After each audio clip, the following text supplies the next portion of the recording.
What's up mga panalo? So welcome back ulit sa ating YouTube channel. So for today's vlog, ipapakita natin sa inyo kung paano ikabit itong ating mga radiator cover. So ito nga pala yung mga gawa nating radiator cover. Simple lang siya, no? Pero malaking factor dito sa ating radiator dahil hindi siya magkakaroon ng mga bangas-bangas. Para pag natatalsikan ng bato, masisave nitong radiator cover. So paano nga ba ito ikabit? Siyempre, nakaganito na sa ating motor, no? Nakakabit na yung radiator. So ikakabit na lang natin yung ating radiator cover. Simple lang yan mga boss. So makikita nyo tong line na to. Sobrang linis yung tignan. Para magandang tignan yan mga boss, sa ilalim nyo na ilagay yan. So makikita nyo dito mga boss, may ganito siya. So wag nyo lalagay sa ilalim, no? Kasi pangit tignan. Okay? So depende rin sa inyo kung gusto nyo. Pero kung gusto nyo malinis tignan yan. So ganito lang pag-attach yan mga boss, simple lang. Example, ito yung motor natin at nakakabit na yung radiator. So ispat nyo lang siya ng pinakampantay na sa ilalim, then saka nyo siya i-DDN. Pwedeng sabay, pwedeng side, sa side nyo muna, okay? So, i-press nyo lang yan dito mga boss. Yan. Yan. So, pag na-press nyo na yan, pitted na agad yan mga boss. Magtatanong na naman sila dyan. Hindi ba malulusaw yung cable tie na ginagamit yung panali? Hindi po yan. Dahil, ang cable tie naman ay matibay sa init, Pero kung gusto nyo talaga sure ball na hindi malaglag yan, pwede kayong bumili ng pantali sa bulaklak na tawag dito, papel. Pwede panali yung stainless kasi yung tali nyo lang dito saka dito. So ito na mga boss, kabit na natin yung radiator cover nya. So mahigpit na to yun. Tsaka ito pati ayan mahigpit na mga boss, fit na to hindi na yung basta papatak. Pero syempre pag uminit yan, magkakaroon siya ng pwedeng halimbawa, nakukompress siya.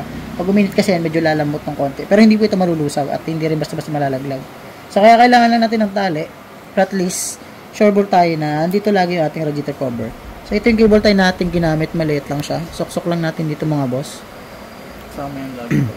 So pag bumili kayo nito kasama na yung cable tie, yan, sok-sok lang natin. So pag nasok-sok nyo na mga boss, tali na natin syempre. I-fit na natin. Yan, sa likod nyo na ilagay. So kung nahirapan kayo takabit sa motor, pwede sa labas na parte.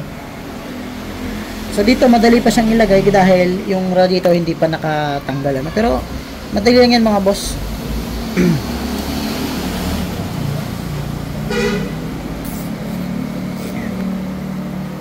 Dito naman tayo mga bossing sa ilalim. So ganito pagkakalagay niyan sa motor natin. Nga pala yung mga naghahanap ng radiator dyan bago pa kayo maubusan, syempre naglalabasan ng mga 13-month pay nila. Yun, short talagang maraming lalabas na pera mga tao ngayon. Tali na natin yung isa. Ito sa part na ilalim mga boss. Ayan.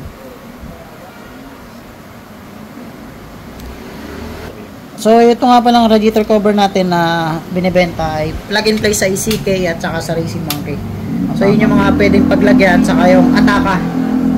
So gamit tayo ng cutter para putulin natin yung excess cable. So ayan, ganun lang. Alright. So, sa mga naghanap ng radiator dyan, dami nating stocks. So, ganito po yung kalaki. Ayan. So, ano nga ba yung purpose kung ba tayo nagpapalit ng radiator? Para nasisave natin yung tinatawag natin na water pump kit. Repair kit pala. Water pump repair kit. So, yun yung umiikot doon sa loob ng coolant natin. Nasisave natin yung bearing. Saka yung water pump seal. Then, yung kanyang impeller. Ano pang masisave natin mga boss? Yung ating fan. Dahil yung fan natin, sobrang nipis ng radiator. Andar siya ng andar. Ang bilis niyang uminit. Yung pan natin, wala siyang ginawa kundi umandar ng umandar para palamigin yung ating radiator. Siyempre, nai-stress yung pan natin, kaya mabilis silang nasisira. So, ano pang pwedeng masira? So, pag kulang lagi yung coolant, pwedeng masira yung ating block, Siyempre, yung makina natin maapektuhan. Tara, boss, di tayo. Ito nga pala yung radiator natin, stocks, ang dami pa. 2, 4, 6, 8, 9, 10. 10 pa yung stock natin. Available pa yung mga boss. So, sa mga gustong bumili, PM na kayo agad sa ating page. Clean Moto Garage. Yun, ganun lang paglagay ng radiator cover. Napakasimple lang po. Okay. Yun yung wala pang cover, yung isang yan. Ito yung may cover na. So, comparison. Yan. Diba? So, ito na pag may cover. Mas maganda siya tignan at masisave natin yung talsik ng bato. Hindi maipektahan yung ating radiator. Hindi mapipingkot yung mga pinakang liner niya. So yun lang mga boss, thank you. Ingat palagi.